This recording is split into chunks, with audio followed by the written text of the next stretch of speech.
specifically is a factory town. So our big city, we do have to take the train or drive 20 minutes. We do have, you know, the essence of a big city, but really like rusty, old-fashioned. We have a fish processing plant, we have an oil processing plant, and you can smell it from anywhere in the city during processing time. There is a lot of tea farms, are a lot of tea farms, pardon my English. There's a lot of houses because a lot of the businesses and a lot of the buildings are really run down and really old. So land is really cheap here. So everyone has a house. It's really neighborhoodly. It's really suburban. I can get anywhere I need to walking, and it doesn't take me that long. And I can take the train. Going to the city, we have, you know, malls and shopping centers and movie theaters and stuff like that. And it's all really, really nice and great. And office buildings, skyscrapers. I'm in a city. I'm in a small, big city. And I am in a really big, small town. My city is actually 5 towns that decided to absorb each other and become one city in 2004. Oh! So it's a baby. And then Merry birthday. Yeah, each of those towns, actually, did I say 5? Because I meant 6. There's 6 towns. And each one has like villages within it. It's a tiny village in a town. Little town, it's a quiet village. You're gonna get copyright strike for that. My town, well, my prefecture in general has no young people in it. You've got your families with children from like infancy up to senior high school. And then once they graduate, they all leave. There's a college in the capital, so sometimes when I'm near the campus and like I don't realize where I am, I'm like, oh, there's old teenagers and 20-year-olds and who am I? For the most part, you will rarely ever see a person between the ages of 19 and like 40. They are somewhere else. Yeah. But there's this trend of old ladies dyeing their hair really funny colors. Yeah. So we'll see like these old grandma ladies who are like 80 years old. They'll be like hunched over from working in the rice fields, but with purple hair. Like bright pink. Or green hair. Or yeah. I saw one, she's got like blue and purple and pink like all together. So that's always fun to see these sassy grandmas in nowhere shining. There's some stuff that's walkable. I'm starting to discover the izakayas and yakitori, like fried chicken places that you can go to and kind of have like some semblance of nightlife. But most of the stuff in my town closes at 8 p.m. Yeah. There are like 4 restaurants that are open later than that. We do have a karaoke place that I believe is open till 2, but in terms of things that you can go out and do within walking distance, there are very few options. I can walk to the nearest train station in about 15-20 minutes, but like I said, the trains are kind of useless because they go out like every 2 hours. And if you take the train into a city and go out drinking there, you kind of have to day drink because the trains stop running at around 8:30 at night. For the most part, if I want to go out, I will call up my friends who live in the big cities and be like, hey, let's go out together and then sleep at your house afterwards, because you cannot drive with alcohol. If you want to learn more about driving in Japan, check out my last video. Hey. But don't drive drunk anywhere. I mean, true. But like in Japan, even if you have 1 beer with dinner, you can't drive or ride a bike. But anyways, I will routinely drive to the big cities if I want to do something on the weekends. I'm gonna drive an hour out and then just like go out in the city and stay in the city. We can go out here. We have like a club. It's a nice club though. One club that is safe. We do have our own little red light district. Red light district is not exactly what you would think it is. It's more like they are going to take all your money. Not fun, sexy times are going to happen. Yeah. They're going to charge you $800 for a seating fee. You're not going to be able to pay that, and you're going to get thrown in jail. They kind of like to swindle foreigners, so just be vigilant of that. If somebody comes out of a bar and tells you to come inside, then don't. No. But if you can just like walk in and it's casual, then it's probably fine. Yes. But if some guy on a street corner is like, please come into my bar, no, they're probably trying to get you to pay for something. Yes, exactly. We have like the sprinkling of a big night out city. There's lots of bars, lots of places that are open really late. People getting drunk and sleeping on the sidewalk. We do have a mysterious place a few blocks from my home that's called Club Mermaid. Oh, yeah. And we believe it is a gentleman's club. There is a 4,000 yen cover just to get in the door. I'm pretty sure that just like pole dancing happens in there. But I have no first-hand experience and I'm terrified to ask. So the mystery remains. There are taxis. They are expensive as hell. You drive 20 minutes, it's $40. It's all private, so they can charge whatever they want. The starting cost is going to be like 600 yen, and then it goes up by like $2. It's ridiculous. But we do have them. We do have taxis that go all night. The last train from the JR station to get to where I live leaves at 11:47, I want to say, at a really odd time. And then the local line, the last one going out, is at midnight. So, made that mistake a couple times. And had to take a taxi. But around where I am, there's tons of bars, like little mom and pop places. You're within walking distance. It's not like Party Central. It's more like, you know, neighborhood drunk. Super casual. Nomi Hodai. Yes. Which means basically drink unlimitedly. Yes. You pay a fee. The cheapest one I've ever done is 1,500 yen. Excuse me. I know.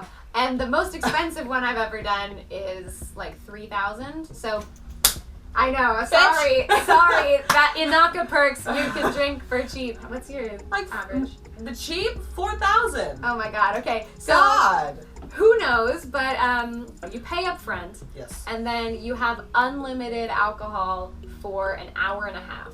Drinking here is kind of expensive anyway. The beer and cocktail thing has like switched. In the US, if you're just drinking beers, it's usually like $3 or $4 per bottle and like whatever. But your cocktails are more expensive. They're like 8 to 10 if you're in like a city. But here, for some reason, the cocktails will be like 400 yen and the beers will be like 600. So I don't know why the beers are more expensive. It also just depends on where you go. Yeah, of course. Like, there's been a place where a cocktail was like $2. It was juice. There was no alcohol in it, literally not. It was juice that they called a cocktail. As they ask in English class, what do you do in your free time? Not a damn thing. Eat and sleep. With my workload, if I'm lucky, I'll go out sometimes on a Friday or a Saturday. I am also just an introvert, so I recharge by myself. I'm absolutely fine being by myself. Wow, this sounds real sad. I'm social! But it is just kind of hard because especially with the junior high ALTs, they all actually work together and so they see each other a lot more often, especially where I am. Like, I'm like out of the way. There's no one near me where it's like, you know, oh, I'll just hop over for a while. It's like you kind of gotta prepare yourself and get ready. And if I'm being honest, I probably correct papers and check things when I get home from work so I can stay on top of my 700 plus kids. I will say actually I definitely hang out more with my coworkers than I do other ALTs just because that's who I'm around all the time, you know. I don't really do a whole lot. I'm very tired. I'm a very tired human being. I'm tired. Yeah, you sleep more than anyone I've ever met. It's kind of impressive. I can sleep standing up, yo. It's really impressive. What about you? My social life is slightly more varied, but only slightly. On Mondays, I have a taiko class that I go to. Yeah. I just recently had my debut performance. One of my taiko teachers is the father of a student of mine, and two of my students are in the class. They do taiko with me, two of my students. One of them, she just graduated in March, and one of them is a second year at my base school, who's also in the drama club. So I hang out with my students sometimes. That's okay here. But only in taiko. Like, I don't see them one-on-one. No. That would be weird. We're in the same community taiko group together. On Thursdays, we have an eikaiwa at the community center, which is English language exchange, and we just sit and chat. Last week, they went and saw Beauty and the Beast. One time we went and got sushi, And I met my predecessor's predecessor's predecessor. Whoa. Yeah, I met this guy who had my job like 10 years ago. My job didn't exist till 5 years ago. The weekends are usually in either Izumo or Matsue. Those are the two cities nearby. There's usually events going on, to be honest. In the winter, there was nothing happening, but other than the winter time, there is not a single weekend that I have nothing to do. I will have a party or an Eikaiwa event or a jet event. Part of living in Shimane Prefecture is we don't have a whole lot of jets. I want to say it's somewhere in the high 70s or low 80s. So I have personally met almost all of them. I don't know them all really well, but I know people in like lots of different cities, and our A-Jet, which, what does that even stand for? Jet alum. No, that's JETA. This is Jet Alumni Association. Eh. A-Jet.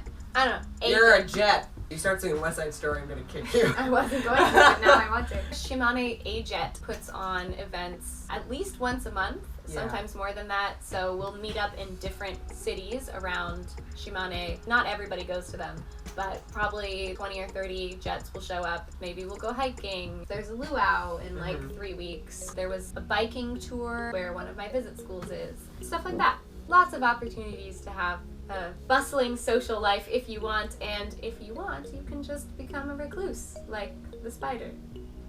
I thought you were gonna say like me. Or I guess like Laura. Like Laura. Of course, City and Inaka both have their perks, but the community is definitely, I think, something that is lacking because it is just so big. There are so many jets, private hires, whomever, that have their own little cliques. So to get us all together, they do that, and they have to rent out an entire convention center, and I talked to 4 people. So I would say, I don't know if it's like more annoying, but it's something that does get very discouraging after a while. If you want to go somewhere, it is exhausting.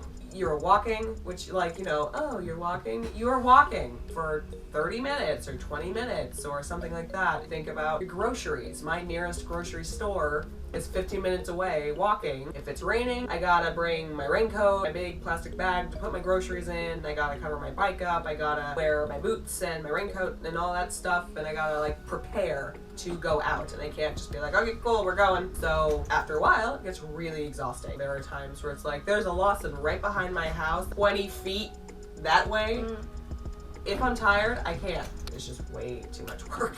Community life. The worst thing about living in the Inaka or in the countryside, well, it's worse in the winter, but it's that feeling of isolation that you can get, because especially in wintertime, people sort of hide from the mountains of snow. We had a day where schools were being canceled, which is unheard of. Dude, snow days. The snow was ridiculous. Cars were like falling off of roads and things. It was terrifying. Point being, sometimes you get cabin fever because in order to get somewhere, you have to make the effort to drive there. So if the closest thing is 30 minutes away, then you end up spending a lot of time in your town, and then you can get bored of your town and start going stir crazy in your town because you're stuck in your town. That is the thing to watch out for. The way to combat that is, I'm going to give you advice that was given to me by my prefectural advisor when I first got here, my second weekend. He told me that it would suck in the winter. He was like, I'm warning you, it's hard in the winter. And he said the way to fight that is to make plans for the spring. So you should always have something on your calendar that you're looking forward to. So if it's January 20th or something and you're just like reaching your limit, you can be like, oh, but wait, because we are having a party on February 19th or whatever, like it's so-and-so's birthday and we're gonna do this, or it's going to be warm enough to finally go outside and we're planning a hike. Have something to look forward to. The best thing, it's really easy to like, I say I don't go out, it's so easy to find people to like go out with or something. There's always events. There's like so many English nights going on. Like even tonight at a bar that I, kind of go to, they're having an English night, and like there are lots and lots of opportunities to like go see movies and stuff like that with random people you meet, random people that want to speak English with you. I will say that there's a lot of people around here that want to actively speak English, and she met some of them yesterday. So, and they're all very, very nice. And so I have a good group of people that, want to speak English, and I can practice my Japanese with them, and finding ways to practice Japanese is really, really easy. It's really good. I would say the best thing, well, I've got two. One for people and one for not people. For people, it's the sense of community that you can have, because there aren't that many jets. I can reach out to people who live in cities like hours away if I need to travel, and they know me, and we can just like collaborate if I need somewhere to stay or if they need to come stay. I've had people who are traveling to Hiroshima stay at my apartment because it's like right on the way, on the highway. The thing that I love that's not people is just how gorgeous it is, let me tell you. It is so pretty. The rice fields, the mountains, the cherry blossoms. Like, it sounds stupid when it's like the rice fields. No, it is. They're gorgeous. Wow. Like, so pretty. It's really cool. Nature aggressively eating houses. If you cool. don't beat back the bamboo, if you do not beat back the bamboo, it will literally just encase your home and like pull it back into the mountain. And some old houses are in disrepair and like being absorbed into the countryside, and it just looks like something out of a Miyazaki film. Like, it looks really cool. It's awesome. You expect little like dwarves or goblins to come out of there. But instead, you actually see cute little animals. There is a family of tanuki that lives somewhere near my apartment, and I see them running around with their fluffy little tails, and I've seen foxes and boars and monkeys, dead snake. Yeah. There's definitely upsides and downsides to living in the city or living in the Inaka. Of course, with everything. No matter where you go, I'm sure it'll be great. And no matter where you go, you're going to be damn sad during the winter. Oh, it's just, there's no stopping. It just happens. Yeah. Just do your best. You'll be fine. Eat lots of curry. Yeah. And you'll feel better. Plan something for Christmas or your respective holiday. Sometimes there's school on Christmas in Japan. If it's on a weekday, you're going to have school. So plan something. You can take time off, but Anywho. Thank you for watching. Yay. This is Laura. If you didn't watch part 1 yet, then I'm not really sure what you're doing with your life. But get another bowl of popcorn. The saga continues, except that it already happened. Have any other things you want either of us to talk about? Feel free to contact us. Use the internet. Go for it. Be free. Bye.